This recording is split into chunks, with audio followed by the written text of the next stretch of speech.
Joined now by, from New York City, by Mike Lyons. He's a former U.S. Army major who fought in Operation Desert Storm in the Gulf War and is now working as a military analyst. Welcome to TRT World. I just want to get your take on these two lines that we've heard repeated once again from the White House, that the US could take out Iran's Kharg Island at any time, and that additional US troops, additional Marines and sailors are heading to the Middle East. What is the risk here? Well, the first one, to take out Kharg Island would be significant. Does that mean we take out the refinery and all that capability that's there? That would have a serious economic impact on the world. But I think from a military perspective, to do that would be challenging. We would have to continue an air campaign there for weeks. We couldn't just decide that we're going to launch Marines and have some kind of D-Day kind of invasion to it. We'd have to expect that the IRGC would have troops there and they'd have some military presence. And while we've hit some of the military targets, they would still have capacity there. Would the U.S. be willing to take some casualties? I think that's on the table as well. So that from that perspective alone, taking Kharg Island would be a much challenging mission, and it would take more than prep of just a few days in order to have the kind of success that the United States is used to.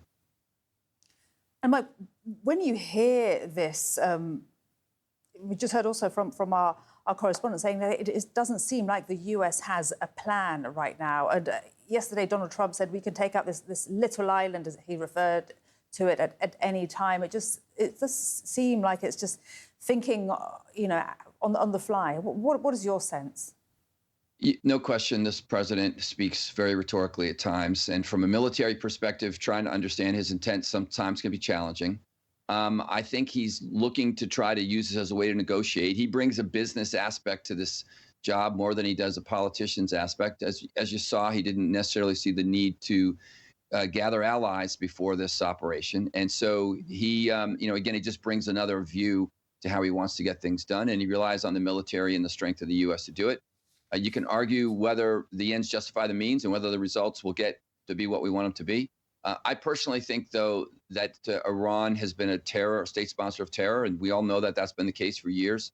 I think they're taking care that right now is the time to take care of this situation in the Strait of Hormuz and take care of how Iran's put the whole world in a stranglehold. But just the way that this president does that might not always rub the rest of the world the right way. And with regards to rubbing people the wrong way, with regards to NATO, once again, the president has insulted them. This time he's called them cowards.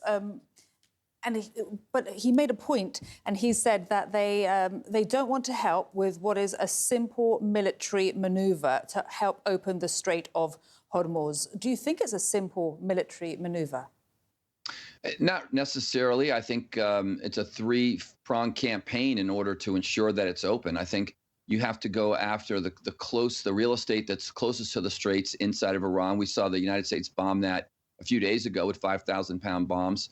You have to clear out 10 to 15 miles there because any Iranian missile capability within that zone is not interceptable if it goes after a ship within the straits. And so that's the most dangerous aspect.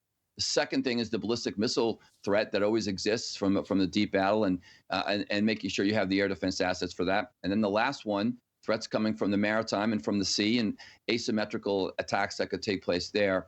And so I think the United States is going to have to prove that the straits are secure, and they're going to have to convince somebody to do that. But one more point about NATO and Trump.